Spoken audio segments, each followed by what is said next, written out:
കാരുണ്യാഭിഷേകം, ആരാധിക്കുന്ന ജീവിതങ്ങൾ, കാരുണ്യാഭിഷേകം, കാരുണ്യാഭിഷേകം. ഈശോയിൽ പ്രിയമുള്ളവരെ, ചിലപ്പോഴൊക്കെ നമ്മുടെ ജീവിതത്തിൽ ചില തെറ്റിലേക്ക് നമ്മളറിയാതെ വീണു പോകാൻ സാഹചര്യം വരുമ്പോഴേക്കും അവിടെയൊക്കെ പെട്ടെന്ന് ആ തിന്മയിൽ നിന്ന് മാറി നമുക്ക് ആ തിന്മ ചെയ്യാതെ നന്മയിൽ ജീവിക്കുവാൻ നമുക്ക് സാധിക്കുന്നുണ്ടെങ്കിൽ അതിൻ്റെ പുറകിൽ ഒരു ദൈവശക്തിയാണ്. പലപ്പോഴും പല മനുഷ്യരും പറയാറുണ്ട്, എന്നെ ജീവിതത്തിൽ എന്നെ സഹായിച്ചത് ഈ ദൈവമാണ്. ഒരിക്കൽ ഒരു ഡോക്ടർ വിദേശ രാജ്യത്ത് ബസ്സിൽ കയറുമ്പോൾ ഡ്രൈവറുടെ അടുത്താണ് അതിൻ്റെ പൈസ അടയ്ക്കേണ്ടത്.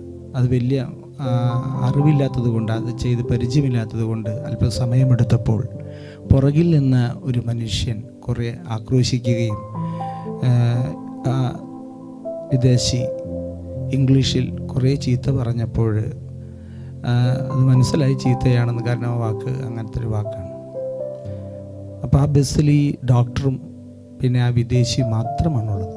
പലപ്പോഴും ആ ഡോക്ടറുടെ അടുത്തേക്ക് ആ വിദേശി അസഭ്യവാക്കുകൾ പറഞ്ഞ് ആക്രമിക്കാനോ ഉപദ്രവിക്കാനൊക്കെ ആയിട്ട് വരുമ്പോഴേക്കും ഈ പ്രാർത്ഥന കൊണ്ട് ഈ ലേഡി ഡോക്ടർ കൈകൊണ്ട് ഇങ്ങനെ വരച്ചു, ദൈവമേ ഇതിൻ്റെ ഉള്ളിലേക്ക് വരരുതേ എന്ന് കൈകൊണ്ട് ഇങ്ങനെ ചൂണ്ടിക്കാണിച്ചു.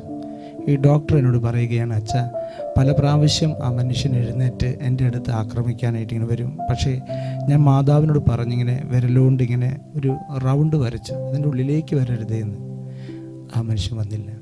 അപ്പോൾ പ്രിയമുള്ളവരെ, ഒരു അപകടത്തിൽ നിന്നാകാം, അല്ലെങ്കിൽ ഒരു പാപത്തിൻ്റെ അവസ്ഥയിൽ നിന്നാകാം നമ്മൾ ചിലപ്പോൾ രക്ഷപ്പെടുന്നത് ദൈവത്തിൻ്റെ കരുണ കൊണ്ടാണ്.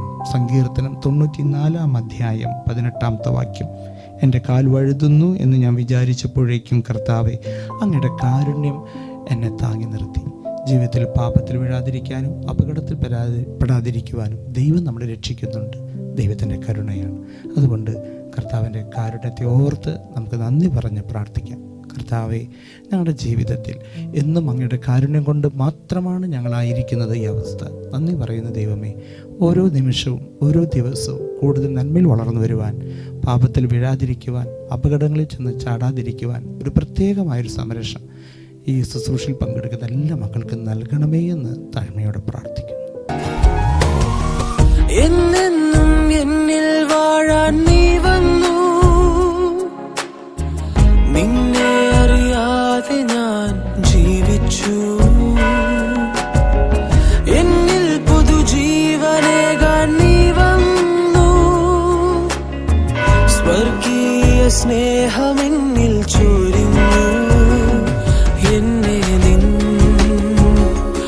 ആലയമാക്കി എന്നിൽ വാസം ചെയ്തു. എന്തൊരു ഭാഗ്യമിത്.